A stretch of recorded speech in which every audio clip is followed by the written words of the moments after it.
One of the things we knew coming out of the gate with Gears 3 is that we wanted to make the best version of our multiplayer that we had. It's taking it to its max. Like, the thing for us is we've had the most time to polish that we've ever had. This is that extra 10%. It's the biggest campaign we've ever had. It's got Horde and Beast and competitive multiplayer, and it's gonna be the best multiplayer we've ever had. The most polished, best Gears game that Epic has ever made. Day one, it's hard to ship an online game, and by having dedicated servers and a beta, we're doing a darn good job of making sure we hit it right day one.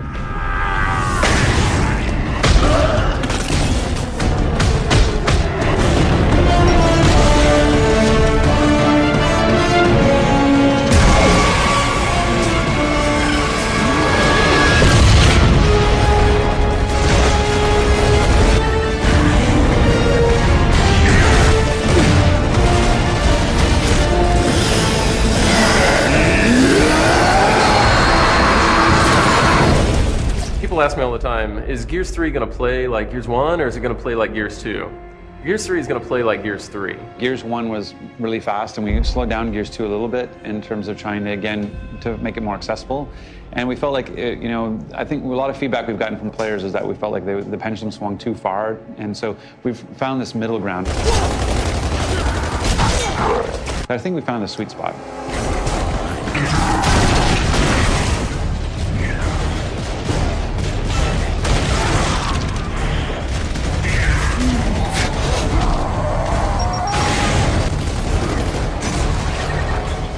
One of the new multiplayer modes that we're featuring in Gears of War 3 is Team Deathmatch, which has been in other games before, but is new to the franchise. And we don't just want to cram it in there as you've seen it. We want to put a Gears spin on it. So it's actually a pool of lives that each team has. You take out a bad guy, you're taking away from their pool, ultimately resulting in them running out of lives. 5, 4, 3, 2, 1. Game on, baby! As people are getting eliminated, it gets down to 3-on-1. And that one guy could be clutch and take out those last 3 and win the match, at which point everybody explodes in laughter.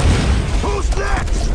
Now that we're at the third game in the series, we can have some of these unlocks that allow us to play with the formula a little bit. People don't necessarily want to just represent themselves in a fiction, you know, appropriate way.